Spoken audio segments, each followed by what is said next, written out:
Je commence en vous disant une information totalement inutile. Le compteur de ma voiture, sur le compteur de ma voiture, c'est écrit que je peux rouler à 260 km/h. Voilà, je ne sais pas combien vous ça peut aller, mais. Alors techniquement, je suis libre de pouvoir rouler à cette vitesse. Maintenant, quand je suis sur la route, je rencontre ce genre de panneaux. Est-ce que vous pouvez me dire ce que c'est? Des panneaux de signalisation ou d'avertissement. À quoi servent-ils? À nous avertir, ouais. C'est quoi le but ultime? La sécurité, ouais. C'est que je pars de chez moi, d'un point A, et j'ai envie d'arriver à un point B, et ces panneaux sont là pour que, en fait, j'arrive au point B sain et sauf. Ok. C'est des panneaux d'avertissement. Le but, c'est que j'arrive sain et sauf au point B. Et dans le chapitre 8 de la première lettre aux Corinthiens, on parlait déjà de liberté chrétienne. En Christ, on est réellement libre. Mais on a vu au chapitre 8 que parfois je vais limiter, restreindre cette liberté par amour pour mon frère et ma sœur. On a vu au chapitre 9 que parfois, comme Paul, on va être appelé aussi à restreindre notre liberté pour la cause de l'évangile, pour qu'il n'y ait pas d'obstacle, pour qu'on ne mette pas d'obstacle à l'évangile et pour que cet évangile puisse atteindre toute culture et puis que des hommes et des femmes soient sauvés par cet évangile. Et si vous vous souvenez, la semaine dernière, vous pouvez réécouter sur YouTube ou autre pour ceux qui n'étaient pas là, à la fin du chapitre 9, Paul dit qu'il court une course et que pour courir cette course, il veut arriver jusqu'au bout, donc il veut arriver jusqu'au point B. Pour arriver jusqu'au bout de cette course, eh ben, il se restreint lui-même, son corps, il se discipline pour ne pas être disqualifié jusqu'au bout. Et dans la suite logique de la fin du chapitre 9, on va lire aujourd'hui le chapitre 10, mais on peut garder à l'image que Paul avait commencé à développer. En Christ, on commence une course. On est parti d'un point A. Le point A, c'est notre rencontre avec Jésus, avec sa grâce, avec son amour, avec son pardon, avec la vie qu'il nous donne, avec le fait qu'il nous unit à lui. Et si ce matin, vous n'avez pas encore commencé ce point A dans la vie avec Jésus, la rencontre avec Jésus, n'hésitez pas à venir ensuite nous voir pour découvrir Jésus et faire cette rencontre et commencer à courir, à marcher avec lui à sa suite. Pour les autres, on a peut-être donc déjà commencé le point A et maintenant on est en course, on est en chemin vers le point B. Le point B, c'est la présence, on va l'appeler comme ça, la présence bienheureuse de Jésus pour l'éternité. Et on veut aller du point A au point B sans être disqualifié en cours de route. Donc on va appeler ça, pour le bien de du message de ce matin, on va appeler ça l'autoroute du paradis. Ok. Il y avait une série comme ça qui s'appelait la route du paradis ou je sais pas quoi, mais bon, c'est pas la même, mais là c'est l'autoroute du paradis, d'accord. Donc on va appeler ça l'autoroute du paradis. Et sur cette autoroute, je suis libre en Christ. Je suis réellement libre en Christ sur cette autoroute. Mais ça ne veut pas dire que sur cette autoroute, il ne va pas y avoir des dangers, des ennemis, des moments difficiles dans la vie, des animaux sauvages qui vont traverser comme ça l'autoroute sans prévenir, etc. Et c'est pour ça que le propriétaire de cette autoroute a mis des panneaux d'avertissement le long de cette autoroute. Et ces panneaux d'avertissement ne sont pas là pour restreindre notre liberté, ils sont là pour nous garder en sécurité, pour qu'on anticipe les virages difficiles et pour qu'on ne se casse pas la figure à côté. Ces panneaux d'avertissement ne sont pas là pour nous dire qu'on va tomber à côté ou autre, ils sont juste là pour nous guider sur la bonne route pour qu'on arrive au point B à bon port sans être disqualifié. Et aujourd'hui, on va avoir donc un texte qui nous parle d'avertissement, qui nous met des avertissements. Imaginez à l'inverse une autoroute où il n'y a pas tous ces panneaux de circulation, où il n'y a pas de bande de circulation, où il n'y a même pas de terre-plein central, etc. Qu'est-ce qui se passerait sur ce genre d'autoroute? C'est les plus forts qui garent. J'ai entendu autre chose au fond? De l'anarchie. Je suis pas sûr. Je pense en effet qu'on serait dans l'anarchie. Je suis pas sûr qu'on aurait la vie et qu'on arriverait à bon port. On aurait plutôt la peur constante, est-ce que je ne vais pas me faire rentrer dedans, etc. Puis la mort, peut-être, hein. Et d'ailleurs, pour ceux qui connaissent un peu le groupe ACDC, Liberté chrétienne, est-ce qu'un chrétien peut écouter le groupe ACDC? Vous en jugerez vous-même. Mais dans le groupe ACDC, euh, ACDC, dans une de ses chansons, appelle ce genre d'autoroute l'autoroute de l'enfer, Highway to Hell. Et donc, dans un de leurs couplets, ils disent pas de panne, eux, ils veulent ça, pas de panneau de stop, plus de limitation de vitesse, personne pour me ralentir, personne pour m'empêcher, entre guillemets, de faire ce que je veux. Je m'enfonce jusqu'au bout. I'm on the highway to hell. Je suis sur la route de l'enfer. Et Paul n'a pas à cœur que les chrétiens, et nous, hein, les chrétiens de Corinthe, mais nous aussi, on emprunte cette autoroute de l'enfer sous prétexte de liberté chrétienne. Alors, au chapitre 10, les versets 1 à 22 qu'on va lire maintenant, c'est la suite logique du chapitre 9 qu'on a lu la semaine dernière. Paul va poser quelques panneaux d'avertissement pour notre sécurité, pour qu'on parte du point A et qu'on arrive au point B sans, euh, sans être disqualifié. Alors je vous invite à lire 1 Corinthiens 10, les versets 1 à 22. Il y a quelques Bibles ici si vous voulez, parce qu'après le texte ne sera plus affiché. Et c'est page 1079 pour vous qui suivez là, dans les Bibles bleues. Alors je lis. Voici ce que Paul dit. Donc gardez l'image de la course et des panneaux d'avertissement. Car il ne faut pas que vous ignorez ceci, frères et sœurs.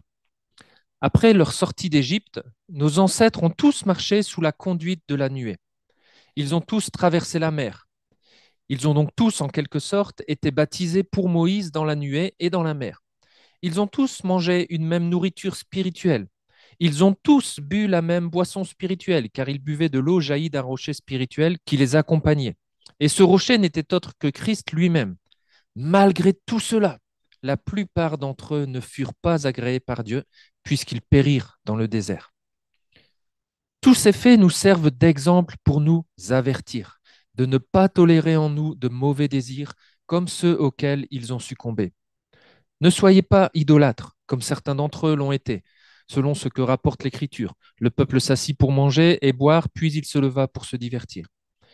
Ne nous laissons pas entraîner à l'immoralité sexuelle, comme firent certains d'entre eux, et en un seul jour, il mourut 23 000 personnes. N'essayons pas de forcer la main à Christ, comme le firent certains d'entre eux, qui pour cela périrent sous la morsure des serpents. Ne vous plaignez pas de votre sort, comme certains d'entre eux qui tombèrent sous les coups de l'ange exterminateur. Tous ces événements leur sont arrivés pour nous servir d'exemple.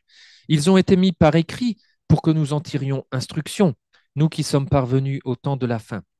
C'est pourquoi, si quelqu'un se croit debout, qu'il prenne garde de ne pas tomber. Les tentations qui vous ont assaillis sont communes à tous les hommes. D'ailleurs, Dieu est fidèle et il ne permettra pas que vous soyez tentés au-delà de vos forces. Au moment de la tentation, il préparera le moyen d'en sortir pour que vous puissiez y résister. Pour toutes ces raisons, chers amis, je vous en conjure, fuyez le culte des idoles. Je vous parle là comme à des gens raisonnés.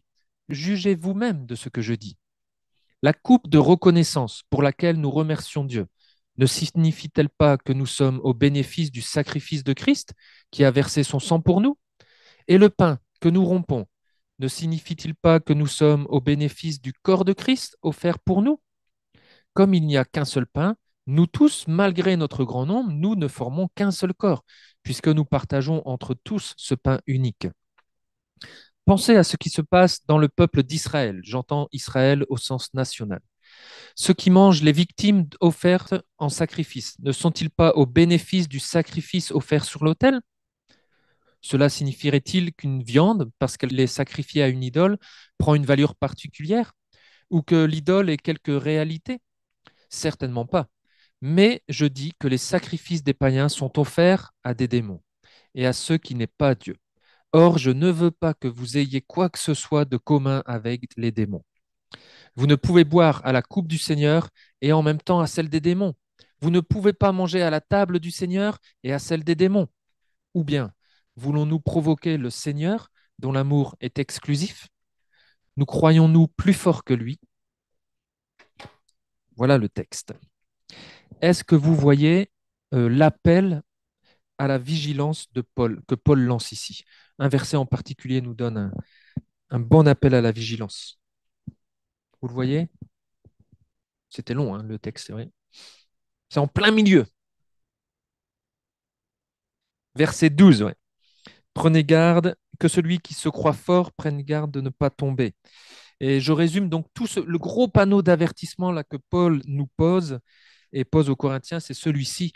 Même libres en Christ, soyons vigilants. Même libres en Christ, soyons vigilants. Et il y a essentiellement deux panneaux d'avertissement dans ce texte. Le premier, il est au verset 1 à 13 et je l'intitule ainsi, Ne flirtons pas avec le péché.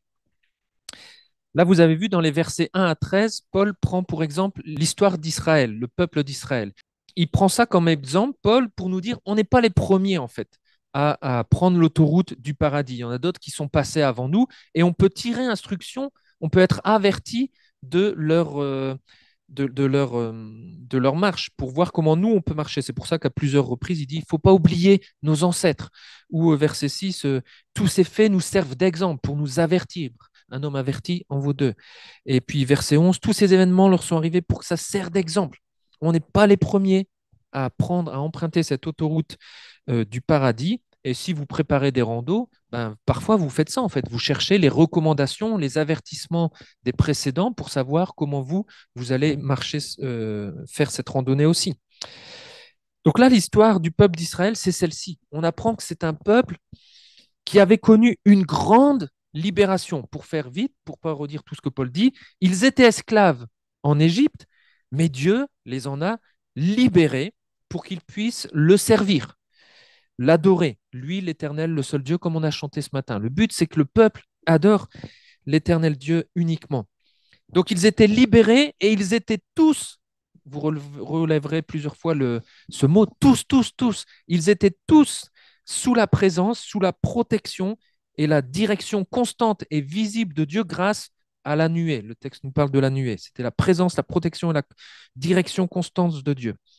En traversant la mer Rouge, là, qui a été ouverte devant eux, ils ont laissé derrière eux leur ancienne vie d'esclaves. En traversant, ils ont été, le texte dit, comme immergés, baptisés par Moïse. Moïse, c'était celui qui marchait devant. Eux, il les guidaient et eux, ils le suivaient. Donc, ils ont été baptisés pour Moïse, en Moïse. Et ils sont ressortis de l'autre côté en peuple libre, en peuple consacré à Dieu. Et c'est pour ça qu'à partir de la sortie de l'autre côté, on a Dieu qui donne les 10 commandements. Vous êtes mon peuple, je vous ai libéré, je vous ai consacré. Et puis, il donne les 10 commandements.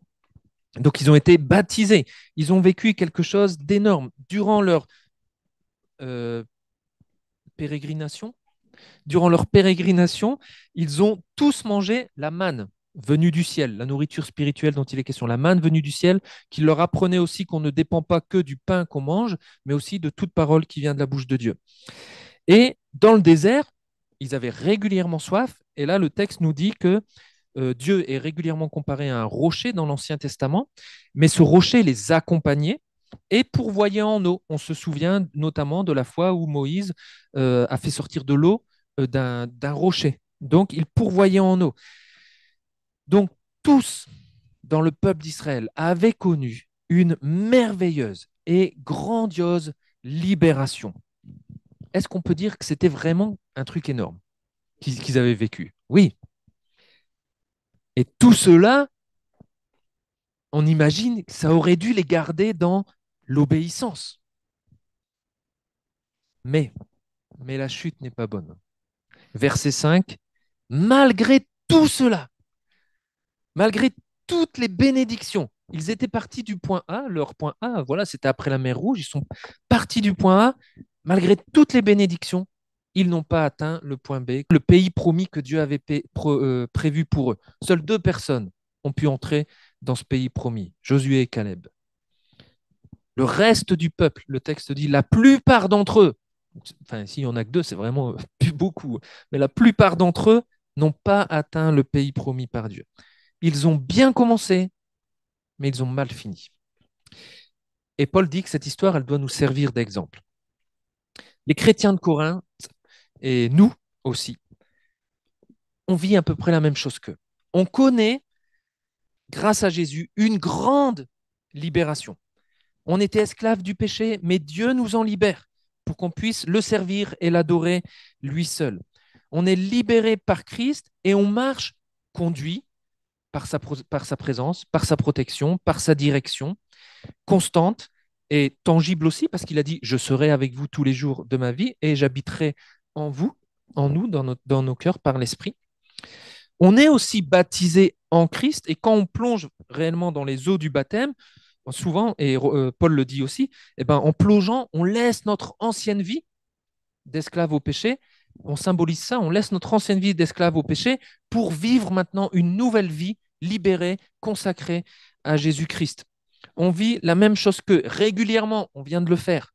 On mange un pain, spirituel, une nourriture spirituelle, on mange la même, le pain de la scène, pain qui nous rappelle que la manne venue du ciel n'est autre en fait que Jésus qui a dit, je suis le pain qui donne la vie. Et de même, comme eux buvaient une nourriture spirituelle, nous aussi régulièrement, avec la scène, on boit une boisson spirituelle, une eau jaillie d'un rocher spirituel qui n'est autre que Christ aussi. C'est la coupe de la scène, où Paul dit ici la coupe de la reconnaissance ou la coupe de bénédiction. C'est Jésus aussi qui nous dit, celui qui boira de l'eau que je lui donne n'aura plus jamais soif et cette eau jaillira jusque dans l'éternité. Donc comme Israël, nous, l'Église de Corinthe ou de Villefranche, nous qui appartenons à Christ, on a connu une merveilleuse et grandiose libération. Est-ce qu'on est d'accord? Donc on a, comme Israël, on jouit de bénédictions incroyables, même supérieures, parce que nos bénédictions sont spirituelles, elles ne sont plus temporaires et elles sont éternelles. Et tout cela devrait nous garder dans l'obéissance à Christ. Mais la chute d'Israël nous avertit. Bien commencer, c'est facile. Mais pour atteindre le point B, on doit rester vigilant. On doit être vigilant. Même libres en Christ, soyons vigilants. Veillons à ne pas tomber comme Israël, verset 12. Si quelqu'un se croit debout, qu'il prenne garde de ne pas tomber. Ça, c'est un appel à la vigilance, à la prudence. Et ce qui peut nous faire tomber, comme Israël, ce sont, au verset 6, les mauvais désirs que nous pouvons avoir. Un mot plus générique, peut-être que Paul utilisera ensuite, c'est les tentations. Et en tant que chrétien, on est sur l'autoroute du paradis, ok, mais on est toujours constitué de chair, d'accord? Et la chair est faible et parfois elle est tentante.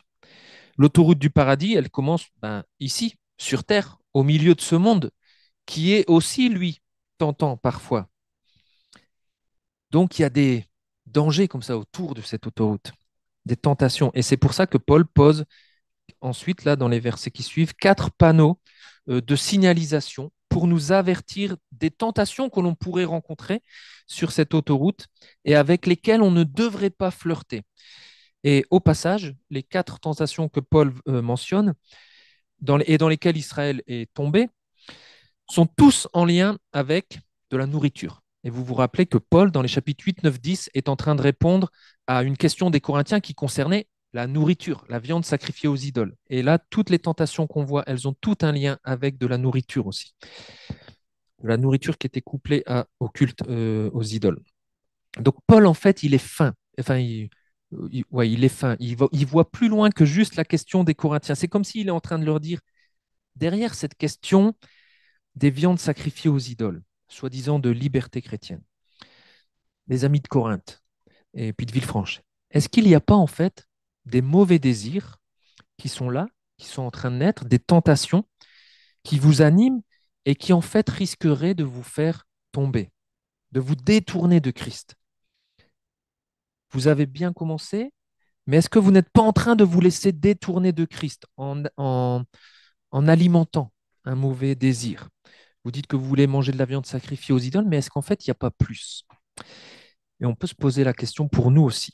Alors voilà les 4 tentations les 4 panneaux d'avertissement du coup que Paul donne. Le premier panneau de signalisation, la première tentation, c'est celle de l'idolâtrie. Et donc ne flirtons pas avec l'idolâtrie. Il faut rester vigilant. Quand le peuple d'Israël, en Exode 32, que Paul cite ici, s'assit pour manger et pour boire, s'asseoir pour manger et boire, ça, c'est pas un problème. Mais quand le peuple là le fait, il s'assit et il mange, et ensuite il se lève pour se divertir, mais il fait tout ça non pas en l'honneur de l'Éternel, il fait tout ça, c'est juste après, il fait ça en l'honneur du veau d'or, d'un veau d'or qui viennent de créer. Et c'est devant le veau d'or qu'il célèbre. C'est une idole qu'ils viennent de construire. Pourquoi? Parce qu'ils se disaient, mais on ne le voit pas, notre Dieu. Et puis Moïse, en plus, il ne revient pas. On ne le voit pas, donc on aimerait quelque chose de visible. Alors quand, sous prétexte de liberté chrétienne, les Corinthiens s'assiedent pour manger et boire dans un temple d'idoles, c'était ce que certains se pensaient libres de faire. Quand ils font ça, est-ce qu'il n'y a pas très loin la tentation de l'idolâtrie? Ils pourraient se dire, mais je le vois plus, moi, je le vois pas, moi, Jésus, qui marche devant moi. Ça serait quand même sympa et plus facile quand même si je pouvais avoir une image d'un Dieu à laquelle me raccrocher. Et les chrétiens protestants se sont notamment démarqués des chrétiens catholiques et orthodoxes par rapport à ce point. On n'a pas d'image dans nos locaux, etc. On n'a pas de statue fabriquée de main d'homme parce que la tentation, en fait, la tentation est réelle de tomber dans l'idolâtrie, de vouloir se fabriquer des dieux qui marchent devant nous. Mais l'idolâtrie, ce n'est pas que ça. On le verra plus loin. Paul va en reparler, donc pour l'instant, j'y reviendrai. Donc ça, c'est le premier panneau de signalisation. Ne flirtons pas avec l'idolâtrie. Le deuxième panneau dans lequel sont tombés les Israélites, ne flirtons pas avec l'immoralité sexuelle. Ici, on apprend que 23 000 Israélites sont tombés à cause de la tentation de l'immoralité sexuelle. On trouve ça dans le livre des Nombres au chapitre 25. On y apprend, si vous lisez, quand les Israélites se livrent à la débauche avec des filles de Moab, donc d'un autre pays qui n'est pas celui d'Israël. Ils participent à leur repas sacré pour d'autres dieux, d'où le lien avec les viandes sacrifiées aux idoles. Ils se prosternent même devant les autres dieux et ils meurent pour ça. Alors quand, là il parle aux Corinthiens, quand sous prétexte de liberté chrétienne, les Corinthiens allaient dans les temples païens, que venaient-ils chercher? Est-ce qu'ils venaient réellement chercher de la viande sacrifiée aux idoles, de la viande fraîche, ou, excusez-moi l'expression, ils venaient chercher de la chair fraîche, avec les prostituées sacrées qui étaient dans les temples là? Qu'est-ce qu'ils venaient chercher? Ce n'est pas parce qu'ils sont sûrs d'eux-mêmes qu'ils sont immunisés contre la tentation de l'immoralité sexuelle. On a beau être sûr de soi, libre en Christ, c'est dur de résister à la tentation de l'immoralité sexuelle quand ton entreprise ou à l'époque des Corinthiens, leur corporation, la corporation des forgerons ou je ne sais quoi, t'invitait à un repas d'entreprise dans un lieu où tu vas te retrouver entouré de femmes à moitié nues. C'est dur de ne pas, du coup, tomber dans cette tentation. Et au chapitre 6, Paul leur en parlait déjà, et il avait dit quoi? Fuyez l'immoralité sexuelle. Ne flirtez pas avec elle, fuyez l'immoralité sexuelle. Ne flirtez pas avec elle sous prétexte de liberté chrétienne. Le troisième panneau de signalisation, troisième tentation qu'on rencontre, c'est, j'ai appelé ça comme ça, ne flirtons pas avec l'envie de forcer la main de Christ. Forcer la main de Christ, ça veut dire quoi? Ça veut dire le tenter, le provoquer. C'est ce qu'a fait le peuple d'Israël à plusieurs reprises. À un moment, Dieu dit à Moïse, mais ce peuple a déjà forcé ma main à plus de 10 reprises. Et donc ça, on voit essentiellement ça. Là, Paul mentionne le passage dans Nombre 21, où on voit que l'Éternel a exaucé une prière, une demande des Israélites. Ils ont eu la victoire sur les Cananéens. Et tout de suite après, qu'est-ce qu'on voit que le peuple fait? Le peuple se met à parler contre Dieu et il force la main de Dieu. Il a été libéré, le peuple, pour servir Dieu dans l'obéissance, mais pas pour essayer de voir jusqu'où il pouvait aller sans que Dieu entre guillemets, ne les punisse. Forcer la main de Dieu, c'est ça. C'est chercher à voir jusqu'où je peux aller sans que Dieu me punisse, sans que Dieu me corrige. Ça s'appelle forcer la main de Dieu. Et là, le peuple d'Israël a dépassé le panneau de signalisation et il est tombé. Et les Corinthiens, sous prétexte de liberté chrétienne, risquaient de faire la même chose.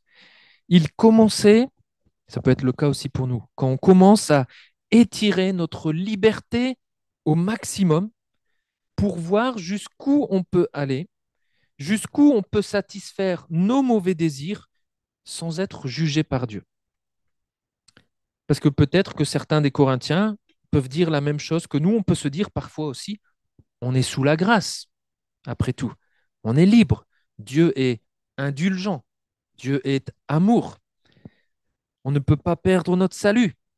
Alors pourquoi ne pas en profiter au maximum de la vie en flirtant avec ces différents péchés? J'ai le droit de faire ça. Christ me protégera. Christ me pardonnera. Ça s'appelle forcer la main de Christ. Ne forçons pas la main à Christ, ne cherchons pas à voir jusqu'où on peut aller, jusqu'où il va supporter nos manquements. On a été libérés pour servir Christ dans la justice et pas pour demander à Christ qu'il nous serve et pas pour voir jusqu'où je peux aller à la limite de l'injustice. Ça, c'est la troisième tentation qu'on peut rencontrer comme les Corinthiens. Et la quatrième et dernière panneau de signalisation, c'est ne flirtons pas avec l'envie de nous plaindre de notre sort. Alors ça, peut-être, ça parle aux Français. Là aussi, le peuple d'Israël l'a fait à plusieurs reprises. En Nombre 14, Nombre 16, Nombre 20 aussi, on voit tout ça. On entend, vous pouvez lire, on entend la plainte, on entend le peuple se plaindre, maugréer, murmurer contre Dieu, être mécontent. Se plaindre, c'est quand on est mécontent de la volonté de Dieu pour sa vie, en fait. Quand on est mécontent de ce qu'on est en train de vivre grâce à Dieu. Et en général, on peut le relever aussi, quand Israël murmurait comme ça contre la volonté souveraine de Dieu, c'était parce qu'ils étaient mécontents des responsables que Dieu avait mis à leur tête, à savoir Moïse et Aaron, entre autres. Et lorsque le peuple se plaignait ainsi, il faut le dire, il y avait des morts ensuite. Enfin, des personnes périssaient. Et on a déjà commencé à voir que, si vous vous souvenez, les Corinthiens critiquaient, murmuraient contre l'apôtre Paul. Et là, c'est un peu comme s'il leur disait, attention Corinthiens, même libres en Christ, soyez vigilants. Est-ce qu'il nous arrive, nous aussi, parfois, d'être mécontents de la volonté souveraine de Dieu sur notre vie ou sur celle des autres? On se plaint, quand on se plaint de notre sort, en fait, c'est comme quand on se plaint de notre sort, on se plaint ou on met en doute, en fait, la sagesse de Dieu pour notre vie. On met en doute sa grâce, on met en doute sa bonté, on met en doute son amour et sa justice envers nous. Est-ce que c'est vraiment ce qu'on veut insinuer quand on se plaint? L'apôtre Paul, encore une fois, lui, aux Philippiens, il dira au chapitre 4, en gros, il nous fait comprendre que se plaindre, contester la volonté de Dieu, c'est pas compatible avec le statut d'enfant de Dieu. C'est pour ça qu'il dira soyez reconnaissants en toutes choses, réjouissez-vous dans le Seigneur. Se plaindre, c'est se détourner de Christ, comme les Israélites le faisaient. C'est commencer en fait à quitter l'autoroute du paradis. Et parfois, quand on écoute, quand on découvre l'histoire d'Israël, on pourrait penser quand même que leurs péchés étaient vraiment graves et grossiers. C'est pas vraiment, c'est pas les nôtres. Et donc, c'est normal que la punition soit plus sévère. Mais en fait, c'est pas le cas. Parce que là, Paul dit que nous, on est au temps de la fin. Jésus maintenant est venu et il a ouvert l'autoroute du paradis. On n'est plus sur la petite route temporaire de l'ancienne alliance. Maintenant, on est sur l'autoroute éternelle et définitive de la nouvelle alliance. Et pécher contre la loi de l'Ancien Testament, c'était une chose, mais pécher contre la grâce du Nouveau Testament, ça, c'en est une autre. qui est pire, en fait, que la première. Donc, même libre en Christ, même si on pense être debout, si on pense être fort, capable de résister à tout ça, restons vigilants, soyons prudents, ne soyons pas trop confiants en nous-mêmes à l'égard du péché, trop confiants dans nos capacités à résister à la tentation, ne flirtons pas avec le péché pour ne pas tomber. Les tentations, Paul le dit là, on en connaît tous. Au verset 13, le mot c'est tentation. Vous avez peut-être dans vos traductions épreuve, parce que c'est le même mot en fait en grec. Mais là, vu le contexte, il vaut mieux lire tentation. Les tentations, on en connaît tous. Et ce verset d'ailleurs ne semble pas viser les tentations en général, mais la tentation plus spécifique qui risquerait de nous faire nous écarter de la foi en Christ. La tentation en fait, avec laquelle on risquerait d'apostasier, on va dire ça. Donc nous, on peut se poser la question, quelles sont les tentations qui risquent de nous détourner de Christ? Et à mon avis, on peut assez facilement les classer dans les quatre domaines que Paul a fait ressortir. Mais Paul dit quelque chose là d'intéressant. Il dit que ces tentations, elles sont communes, elles sont typiques à tous les hommes. Donc personne ne peut dire qu'il vit une tentation unique. Moi, je vis ça, mais toi, tu ne l'as jamais connu. En fait, tout le monde vit ces tentations. Mais ce n'est pas une excuse pour dire qu'on ne peut donc pas y résister.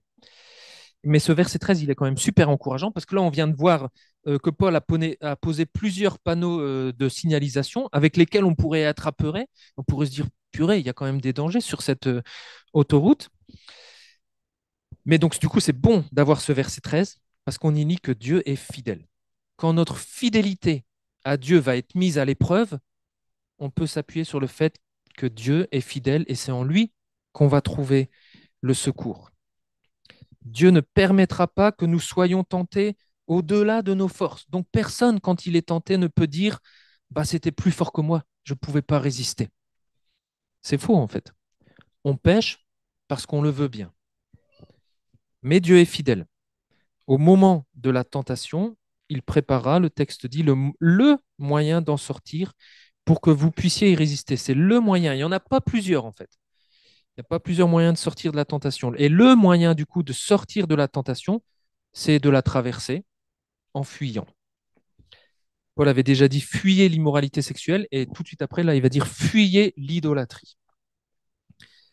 Et remarquons d'ailleurs que ce n'est pas Dieu qui nous sort de la tentation, c'est nous qui sommes appelés à fuir la tentation.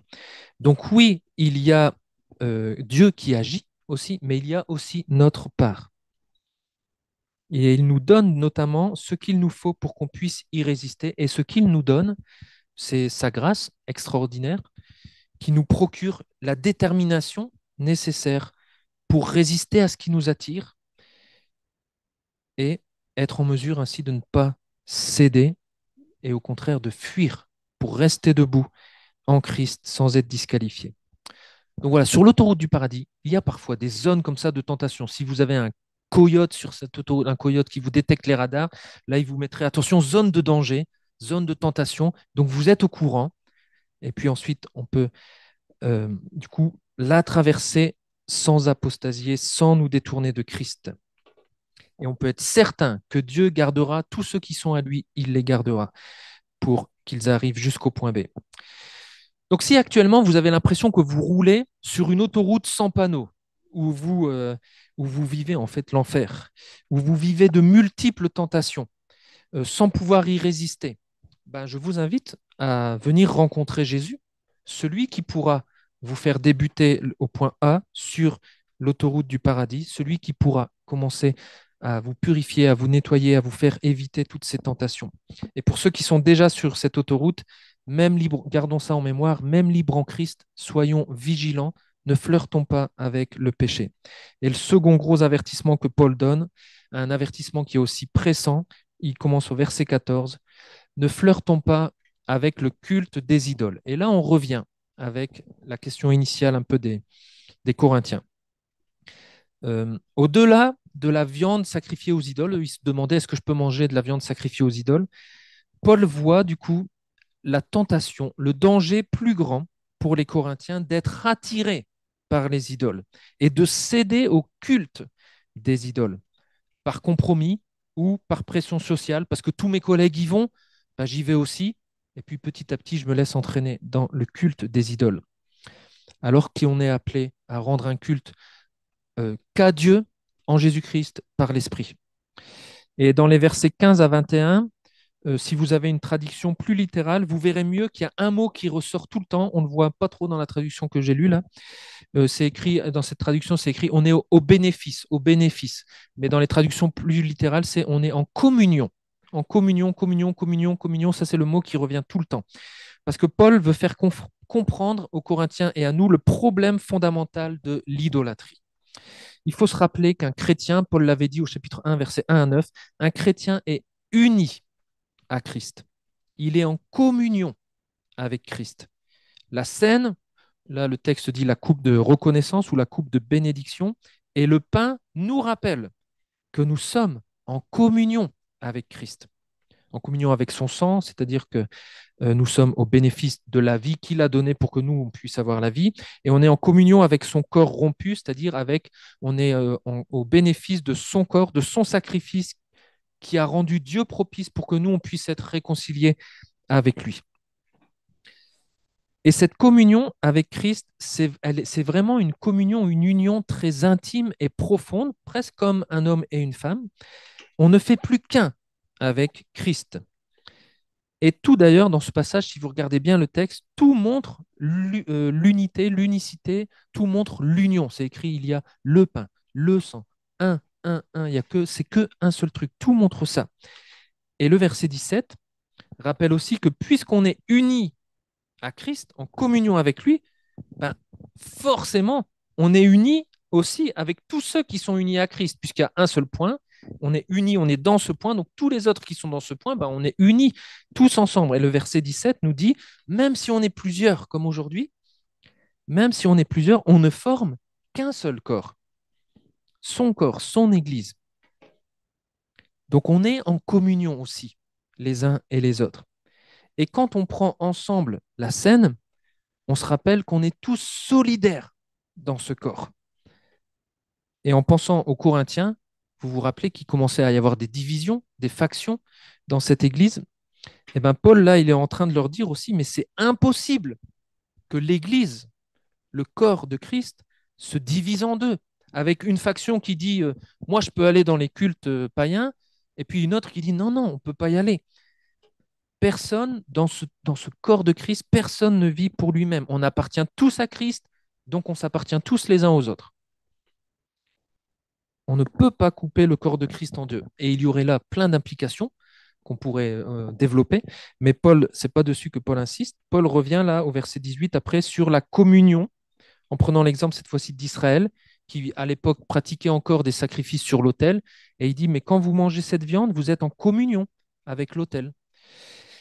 Et au verset 19, du coup, là, les Corinthiens et nous, on pourrait commencer à penser, mais alors Paul, qu'est-ce que tu es en train de dire là? Si, quand on prend la scène, on est en communion avec Christ. Si les gens d'Israël, à l'époque, quand ils mangent un sacrifice qui est fait sur l'autel, ils sont en communion avec l'autel. Est-ce que tu es en train de dire, Paul, que quand nous, on mangerait de la viande sacrifiée aux idoles, on serait en communion avec ces idoles? Alors, ce n'est pas ce que Paul dit. C'est assez compliqué à comprendre, mais ce n'est pas ce que Paul dit. Il continue de penser qu'une idole n'est rien, qu'un aliment ne nous rapproche pas ou ne nous éloigne pas de Dieu. Mais là maintenant, Paul va au fond des choses en nous disant que les idoles cachent autre chose en fait. Elles cachent, le texte nous dit, des démons. Derrière le culte des idoles, il y a le prince de ce monde, le prince de l'air, le père du mensonge, celui qui cherche coûte que coûte à détourner les créatures de Dieu, de Christ et de Dieu lui-même. Donc, pour ce faire, il crée, la parole de Dieu nous dira plus loin, il crée des doctrines de démons, des croyances qui sont fausses, des croyances qui sont erronées, pour que les hommes soient attirés par ça, par la créature, au lieu d'être attirés et de rendre gloire au Créateur. L'objectif de Satan et de tous ses sbires, c'est de nous faire adorer la créature, donc l'idole, au lieu du Créateur. Son objectif, c'est que nous ne soyons pas en communion avec Dieu. Et le danger pour les Corinthiens, là, qui se sentaient libres d'aller manger dans des temples à idoles, leur danger, c'est donc que petit à petit, ils finissent par obéir à la puissance qui est derrière ces cultes aux idoles et que petit à petit, ils se détournent de Christ et ils abandonnent Christ. Ils s'éloignent de plus en plus de Dieu et ils perdent leur communion. Et Paul ne veut pas de ça. Il ne veut pas que les chrétiens de Corinthe et nous soyons en communion avec autre chose que Dieu, ici, des démons. Ce n'est pas, donc, il faut retenir ça, ce n'est pas la viande en elle-même que nous devons craindre, ni l'idole, mais c'est l'association, la communion avec les démons que nous devons craindre et fuir. Et avec l'image de la communion sur laquelle Paul insiste, l'union intime avec Christ, comme dans un couple, on comprend très bien qu'on ne peut pas être uni à la fois au Seigneur et à la fois à Christ. Et dans un couple, on ne peut pas être uni à sa femme et physiquement être uni à une autre femme. C'est pas possible. Et c'est pour ça que l'idolâtrie dans la Bible est quasiment exclusivement comparée à l'adultère, d'où la mention de la jalousie de Dieu au verset 22. On ne peut pas être uni à la fois au Seigneur et à la fois à une idole de démon. Alors je dis la jalousie, mais dans la version qu'on a lue, c'était écrit on provoquerait l'amour exclusif de Dieu. Dans les versions plus littérales, c'est la jalousie de Dieu. On ne peut pas être uni à la fois au Seigneur et à la fois à une idole de démon. Et c'est pour ça d'ailleurs que Jésus avait dit très clairement, nul ne peut servir deux maîtres. Et vous entendez ce que Jésus dit. On ne peut pas servir de maître. C'est pas qu'on ne doit pas servir de maître. C'est qu'on ne peut pas servir de maître. C'est impossible. C'est techniquement impossible. Il faut choisir. Soit l'un, soit l'autre. Si on ne choisit pas de servir Dieu, alors forcément on choisit de servir quelqu'un d'autre. Et donc on est idolâtre. Et quand Jésus a dit ça, d'ailleurs, il a poursuivi en concluant en disant, vous ne pouvez pas servir en même temps Dieu et Mammon. La vraie traduction, traduction littérale, c'est mammon et non pas l'argent. Et c'est intéressant qu'il dise ça. Il dit pas juste vous ne pouvez pas servir en même temps Dieu et l'argent, parce que c'est pas l'argent le problème. C'est pas l'idole le problème. L'argent, c'est juste du bronze, de l'argent ou de l'or ou du fer. C'est pas l'argent le problème. Ça, c'est comme une idole. Une idole, c'est qu'un bout de bois. Mais quand Jésus personnifie l'argent en l'appelant mammon, Jésus nous fait comprendre que c'est ce qu'il y a derrière l'argent qui pose problème. C'est le culte à l'argent qui est le problème. Le problème, c'est quand l'argent, sous l'influence de démons peut-être, l'argent est devenu un dieu, une idole qui nous détourne du seul vrai Dieu. Et pour boucler la boucle, pour qu'on comprenne bien, il y a cette autre histoire dans le Nouveau Testament où Ananias et Saphira vendent leurs champs pour donner l'argent à la communauté chrétienne. Sauf qu'ils se mettent d'accord entre eux pour garder une partie du champ pour eux, mais ils vont dire à toute la communauté qu'on leur donne, qu'ils donnent tout ce qu'ils ont vendu. Et quand l'apôtre Pierre les reprend, il dit, comment as-tu pu laisser Satan envahir à tel point ton cœur? L'idole d'Ananias et de Saphira, c'est l'argent, c'est Mammon. Et cette idole les a rendus vulnérables à la corruption du chef des démons. Et donc, en jouant le jeu de Satan, ils sont entrés en communion avec lui. Et ils se sont détachés de la communion avec Christ. Alors, sur notre autoroute du paradis, quelles sont les idoles qui nous tentent, nous, aujourd'hui? Parce qu'on est d'accord, on n'a pas forcément de temple à idoles autour de nous. Et pour vous aider, voici une définition de ce qu'est une idole. Une idole, c'est une chose, une force, une personne, un groupe, une institution, une doctrine ou un idéal que l'on regarde comme suprême. Or, Un seul est suprême. Et on l'a adoré tout à l'heure, c'est Dieu. Donc, vous pouvez chercher dans votre tête, est-ce qu'il y a des choses, des forces, des personnes, des groupes, des institutions, une doctrine, un idéal qui prend la place de Dieu? Quelles sont les idoles, nos idoles, qui peuvent nous rendre vulnérables aux démons, à des croyances erronées, mensongères? On l'a vu, donc l'argent peut devenir une idole, tout comme, je vous en cite d'autres, l'ordinateur, la télé, le sport, les loisirs, les week-ends, le travail, le téléphone portable, cette nouvelle idole qui est un vrai dieu de poche, on l'a avec nous tout le temps comme un gris-gris. Et je pensais aussi à l'idole du bien-être qui n'accepte plus aucune souffrance et qui nous pousse alors, par exemple, à acquérir des attrape-rêves, des carillons à vent, des cristaux ou des pierres porteuses d'énergie positive, des médailles de protection et autres objets dont les rayons de supermarché et les têtes de caisse sont de plus en plus remplies. Et si toutes ces petites choses-là ne marchent pas, alors on ira voir des magnétiseurs, des coupeurs de feu, des rebouteux, etc. Mais comment ça marche? Parce que ça marche. Comment ça marche? Ces personnes, souvent, elles font des prières, des incantations, mais elles parlent à qui dans leur formule? Voilà quelques idoles modernes, et je suis sûr que vous en trouverez d'autres. Mais on peut réfléchir quelles sont nos idoles qui nous détournent de Christ, de notre Dieu, qui nous détournent de notre communion avec Dieu. Et est-ce que vous savez ce qu'on faisait avec les idoles dans l'Ancien Testament? Non, on ne les brûle pas forcément. Non, ouais, alors ce que Dieu demandait au peuple d'Israël de faire envers les idoles, de s'en débarrasser, ouais, de les renverser. En général, vous vous souvenez de Gédéon, par exemple, qui devait faire tomber une. On les renversait ou on les profanait, etc., en les brûlant. Eh ben, si vous voulez savoir un bon test pour savoir si quelque chose n'est pas devenu une idole dans votre vie, essayez de renverser cette chose. Par exemple, essayez de faire une soirée en amoureux sans votre téléphone portable. Et d'ailleurs, ça le fait pas trop en fait. Quand vous êtes à table avec votre moitié et que vous passez tout votre temps sur le téléphone, on voit ça parfois dans les restaurants. Et là, on comprend. Imaginons que je sois avec Anne-Claire au restaurant, on comprend qu'Anne-Claire serait jalouse et qu'elle serait fâchée contre moi. Bah, c'est la même chose là avec Dieu. Et, et son propre conjoint aussi peut être une idole.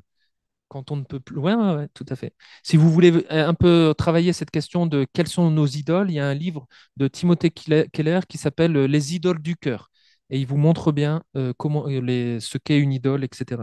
Mais voilà, donc un bon test, essayez de renverser cette idole et de voir si vous arrivez à survivre sans. Donc faites un jeûne de téléphone, de smartphone, enfin, c'est la même chose, un jeûne d'ordi, un jeûne de tout ce que vous voulez, pour voir si vous tenez trop à cette chose ou pas. Parce que là, j'ai parlé tout à l'heure de notre moitié qui est jalouse ou qui se fâche si on n'est pas avec elle, si on n'est pas en communion avec elle dans un moment où on devrait être en communion avec elle. Alors, bon, si c'est mon épouse, j'allais dire entre guillemets, je risque pas trop grand-chose. Mais si, non, mais comparé à Dieu, là, dans le texte, comparé à Dieu dans le texte, là, si Dieu est jaloux, là, Paul finit en disant, est-ce que vous vous croyez plus fort que Dieu? Et moi, je ne suis pas plus fort que Dieu.